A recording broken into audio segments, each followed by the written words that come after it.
Bonjour à tous. Regarde les pubs, les films, les séries. On te vend l'image d'un homme sûr de lui, conquérant, qui enchaîne les réussites avec une aisance presque arrogante.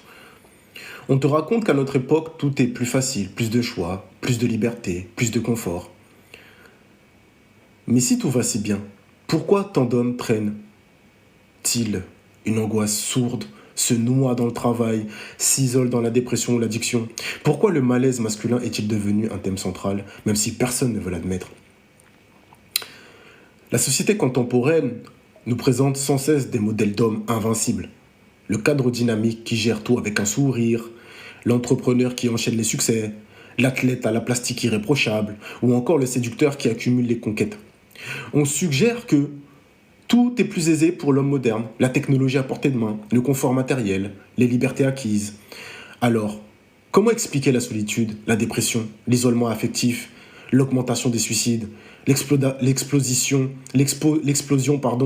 des addictions, alcool, drogue, jeux, pornographie? Pourquoi ce paradoxe? La société moderne offre en réalité un écran de fumée. On glorifie l'homme qui réussit, comme si c'était la norme incontournable. L'homme serait supposé maintenir ce standard élevé, rester performant au boulot, cultiver un physique attrayant, être un amant généreux, un père exemplaire, etc. On nie la souffrance masculine, considérée comme une faiblesse honteuse. Les rares hommes qui osent dire « je me sens mal » sont parfois moqués, voire traités de fragiles. Les injonctions contradictoires s'accumulent. On exige de l'homme qu'il soit viril, mais vulnérable, compétitif, mais humble, conquérant, mais empathique, ce qui crée une tension quasi insoutenable. On te vend le fantasme d'un homme libre et tout-puissant, mais la réalité, c'est un étau qui se resserre. Si tu n'as pas compris que personne ne te donnera la permission d'être toi-même, tu seras broyé par ces contradictions. Soit tu imposes tes propres règles, soit tu subis celles des autres. Le constat est amer. Beaucoup d'hommes se sentent prisonniers d'une caricature de virilité, tout en étant incités à se dévoiler sans qu'on leur donne les moyens. Le résultat? Un profond malaise intérieur. Dans les sections qui suivent, on va disséquer les nouvelles contraintes qui étranglent l'homme, voir comment la société l'utilise comme un outil et comprendre pourquoi, au final, sa vie ne vaudra que ce qu'il décide lui-même de lui accorder. L'édifice social martèle à grands coups de slogan le même message. Sois le meilleur. Sois le meilleur au boulot, dans ta relation, dans ta sexualité, dans ton apparence. L'homme doit se distinguer à chaque instant, toujours plus fort, toujours plus dynamique. Les réseaux sociaux exhibent les vies prétendues parfaites, carrières fulgurantes, corps sculptés, voyages exotiques, voitures de luxe. De quoi alimenter un sentiment de comparaison permanente et un complexe infini. La peur de l'échec devient quasi pathologique. L'homme croit que sa valeur même en dépend, puisque la réussite est intégrée à l'idée de virilité. Si tu échoues, tu serais un sous-homme, un loser. Le système te veut invincible, éternel vainqueur. Mais cette image n'a rien d'humain. Poursuis-la et tu finiras par t'écraser sous la pression, ou par t'éteindre de l'intérieur. L'homme se retrouve alors à courir après un idéal inatteignable. Il bosse 70 heures par semaine, s'impose des régimes drastiques, tente de multiplier les preuves extérieures de succès, au point d'oublier de vivre pour soi. Le burn-out, la dépression, la fatigue chronique l'attendent au tournant. Lui qui voulait prouver sa valeur à la société découvre qu'on le remplace à la moindre défaillance, qu'on ne lui passe aucun faux pas. Les modèles traditionnels, parfois jugés patriarcaux, pères autoritaires, chefs de famille univoques, ont été déconstruits ou décriés. De nouvelles injonctions ont apparu, comme la nécessité d'être un homme plus doux, plus empathique, plus respectueux des sentiments d'autrui. Mais les modèles modernes sont abstraits. On parle de masculinité positive, de masculinité déconstruite, sans définir comment concilier cela avec le bagage ancestral des hommes, compétition, besoin de reconnaissance, etc. Résultat, l'homme avance en terrain miné Il craint de mal faire, d'être catalogué toxique, s'il ose affirmer sa virilité ou d'être vu comme un faible, s'il adopte trop d'empathie. L'homme craint que le moindre faux pas le fasse basculer dans l'une ou l'autre étiquette, trop dur ou trop mou. Quand les repères explosent, l'homme navigue à vue, oscillant entre la crainte d'être trop dur ou la peur d'être trop mou. Au final, il perd la confiance en son propre instinct. Ainsi, l'homme finit par ne plus savoir comment se comporter. S'il se montre trop assertif, on lui dit qu'il est macho. S'il se montre trop sensible, on l'accuse de manquer de couilles. Cette dualité crée une angoisse constante. Impossible de satisfaire tout le monde, impossible de satisfaire la société. Pendant longtemps, la valeur d'un homme a été liée à ce qu'il produit.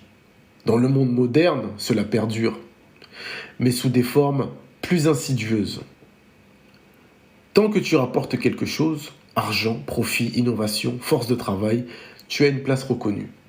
Le jour où tu n'es plus rentable, chômage, burn-out, retraite, maladie, tu deviens invisible, gênant.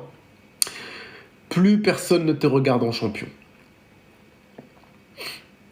Dans un monde ultra compétitif, on nourrit l'homme à la flatterie de la productivité. Vas-y, sois ambitieux.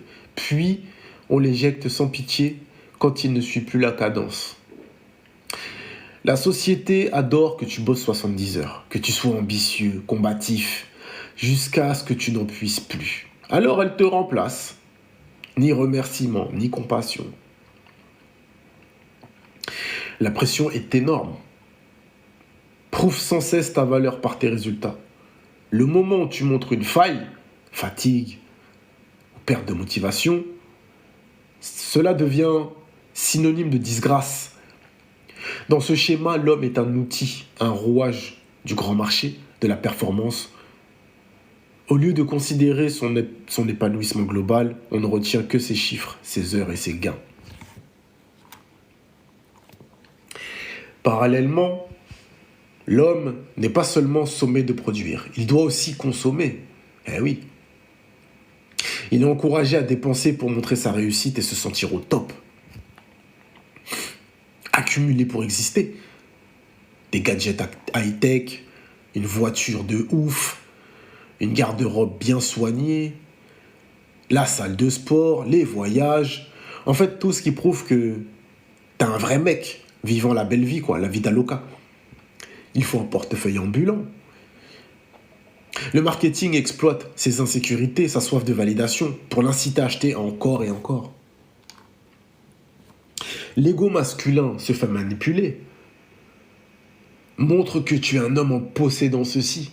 Sois au-dessus en achetant cela. Les publicités jouent sur cette corde sensible, car elles savent que l'homme recherche reconnaissance et estime. On te fait croire qu'en alignant les signes extérieurs de réussite, tu trouveras la paix intérieure.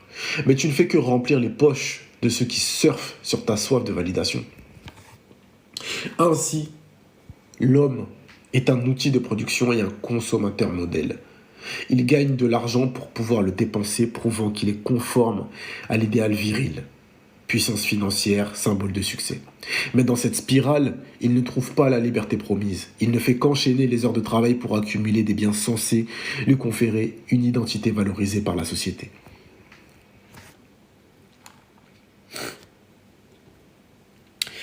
L'homme post-moderne n'a plus de clan, plus de véritable fraternité. La famille éclatée, les communautés virtuelles superficielles, tout ça ne remplace pas une vraie cohésion. Autrefois, l'homme avait un groupe, une tribu, un village, un réseau de confrères soudés. Aujourd'hui, beaucoup se retrouvent isolés. La famille est éclatée. Entre les divorces, les éloignements géographiques, les disputes, la cellule familiale, c'est plus ce que c'était. Et les communautés virtuelles superficielles. Avoir 500 amis sur Facebook, un groupe Discord ou des followers sur Instagram ne crée pas un sentiment de fraternité tangible. Autrefois, il y avait des rites de passage. Maintenant, on ignore à quel moment on devient un homme. L'absence de repères laisse un nombre incalculable d'adultes enfants sans guide ni validation intérieure. La solidité s'amplifie. La solitude s'amplifie. Certains hommes, même mariés, vivent dans une tour psychologique où personne ne comprend leur détresse. Ils endossent la posture de force apparente mais sont rongés dans l'intérieur. Celui qui n'a pas de tribu erre entre illusion et illusion. L'individualisme moderne a tué la meute et l'homme. Seuls deviennent proie facile pour l'angoisse, la dépression ou l'obsession du travail. Face à ce vide, l'homme court après la validation externe, like, performance, exploit sportif, partenariat, conquête sentimentale ou sexuelle. Il tente de prouver qu'il existe et qu'il est à la hauteur. Mais rien ne suffit. Chaque victoire en appelle une autre. Il faut toujours aller plus loin, doubler l'exploit, accroître sa notoriété. Un puissant fond.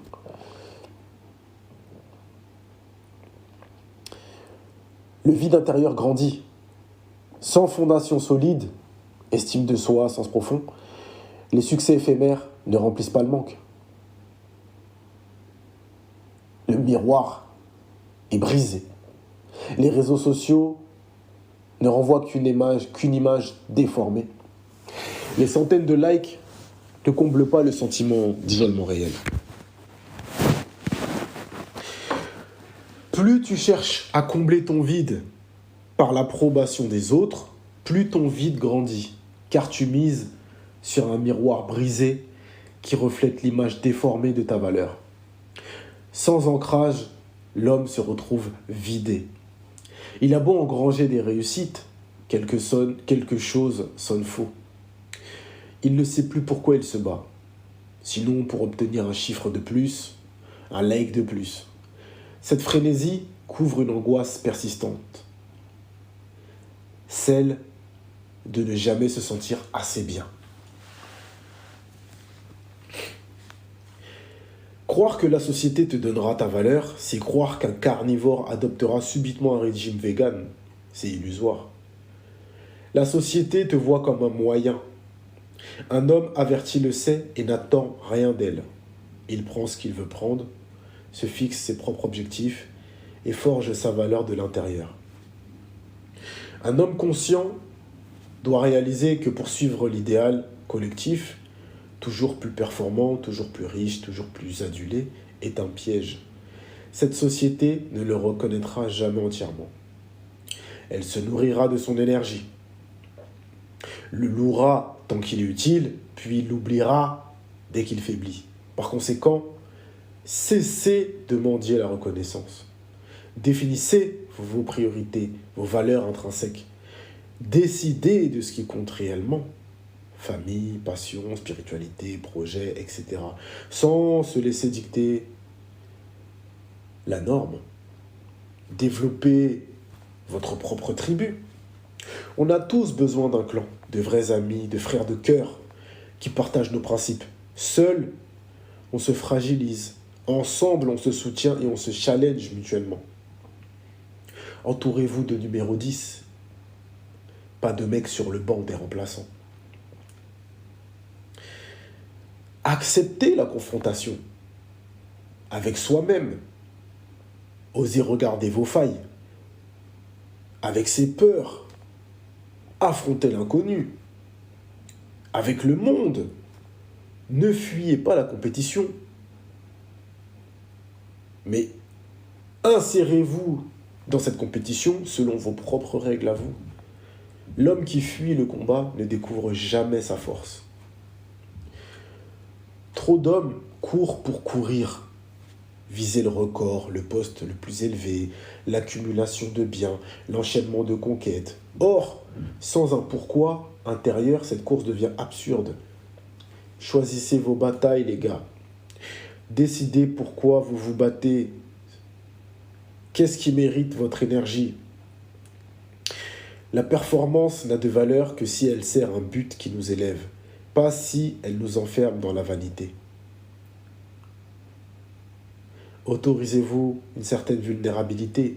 Cessez de croire que tout montrer de soi, émotion, doute est une faiblesse. Paradoxalement, c'est en assumant ses failles qu'on peut grandir, mieux se connaître et construire une virilité intégrée, dénuée de masques. En fin de compte, ta vie ne vaudra pas plus que la place que tu t'octroies toi-même. Ou tu subis les dictates, ou tu t'éteins, ou tu choisis la voie de l'autonomie et tu t'imposes. La société ne pleurera pas ton absence. Ne compte pas sur elle pour te donner ta couronne.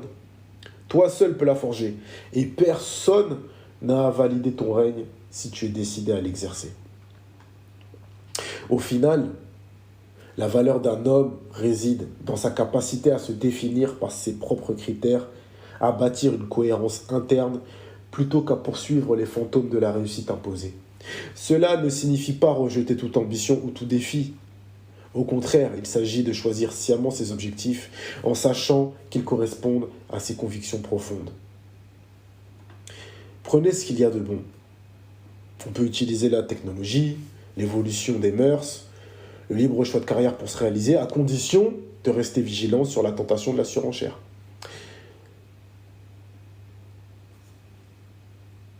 Tentez d'être le plus possible autonome. Tenez-vous loin des validations superficielles, like, possession. L'homme qui se respecte est celui qui se questionne. Qu'est-ce qui me fait vibrer? Quelle trace ai-je envie de laisser? Qui suis-je derrière tous ces masques? Trouvez votre sens intérieur. Un homme épanoui est celui qui, à travers une passion, une mission de vie, un service rendu aux autres, donne une direction à son existence. Il ne suit plus aveuglément les injonctions, soit le meilleur. Il devient le meilleur de lui-même dans le domaine où il s'investit sincèrement. Ainsi,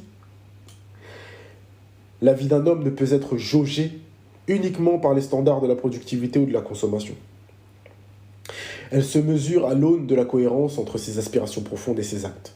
S'il accepte de se forger ses propres règles, de cultiver l'amitié, de se confronter à ses craintes, de donner un sens à son parcours, il s'extrait de l'étau social. Il cesse d'être le jouet des exigences contradictoires de la modernité pour devenir l'auteur de son histoire. Finalement, la souffrance masculine, solitude, dépression, angoisse, n'est pas un hasard.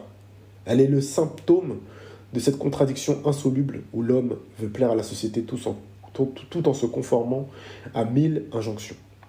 Même s'il réalise que personne ne lui donnera la permission d'exister selon ses termes, il peut se libérer, refuser ce rôle imposé et tracer sa propre voie. C'est là que la phrase « La vie d'un homme vaut ce qu'il décide de lui donner » prend tout son sens. Cesser d'attendre une validation extérieure et s'accorder la légitimité d'être soi-même. Bonne journée à tous.